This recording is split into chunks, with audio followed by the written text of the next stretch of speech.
في قداس عيد الشعانين، فيقول ابن سباع: أما دوران الزيتونة الذي يعمل الناس اليوم أنهم يدورون بها في الأديرة عند الطاحونة والدياقونية وخارج الدير والرباطية وكل مكان، وهذا العمل لا يجوز في الزيتونة لكن في عيد الصليب خاصة لأجل بركة الصليب.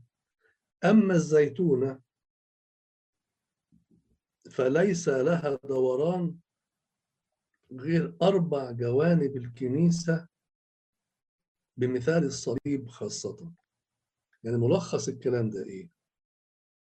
ابن سباع معروف عنه إنه بيشرح طقس كنائس صعيد مصر، إن الأصل إن في عيد الشعانين بيقروا 4 أناجيل في 4 أركان الكنيسة، وهي لا زالت نفس العادة اللي احنا بنمارسها حاليا في الكنيسة لما بنقرأ 4 أناجيل في حد الشعانين، بس مش في نفس المكان، بيتقرأ في أركان الكنيسة ال4، ده في عيد الشعانين. لكن في عيد الصليب كانوا بيخرجوا بالصليب يباركوا الأماكن اللي عاوزين يباركوا بيها الصليب، فكل مكان حسب نظامه. أنا عملت بحث مطول في هذا الأمر، بس طبعا أنا مش فاكر تفاصيله دلوقتي، لكن مثلا لقيت إن في دير البراموس مش عارف 16 محطة، ودير الأنبا أنطونيوس 13 محطة، محطة يعني مكان يقفوا فيه. ولقيت بحث مكتوب في مكتبة الدير عندنا عن موكب عيد الصليب في دير أبو مقار، كان حوالي 8 محطات. المهم يعني كل منطقة كان ليها طقسها الخاص بيها، يباركوا الأماكن اللي هم عاوزين يباركوها بالصليب.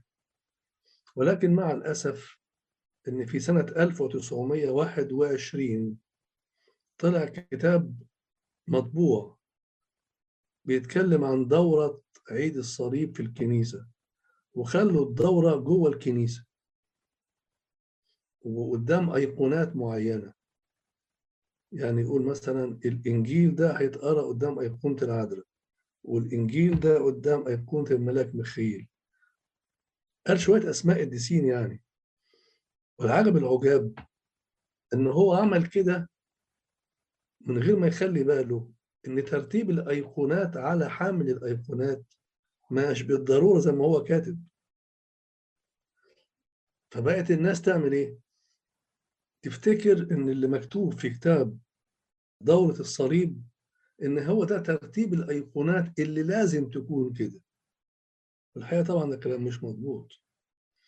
ترتيب الأيقونات على حامل الأيقونات استقر إلى إن الإنسان وهو داخل الهيكل يلاقي على شماله أيقونة الست العذراء، وعلى يمينه أيقونة السيد المسيح. جنب السيد المسيح يوحنا المعمدان، وجنب أيقونة العذراء الملاك غبريال أو الملاك ميخائيل، وبعد كده أي ترتيب. فواضح من كلام ابن سباع إن الدورة اللي احنا بنعملها في عيد الشعانين هي نفسها اللي بنعملها في عيد الصليب. طبعا مش مضبوطة، لأن عيد الشعانين 4 قراءات فقط. عيد الصليب كان قراءات مختلفة كثيرة في أماكن مختلفة تبارك نفس المكان. واللي كانوا ساكنين في القرى زمان كانوا بيطلعوا بالصليب يلفوا في القرية عشان يباركوا شوارعها وبيوتها.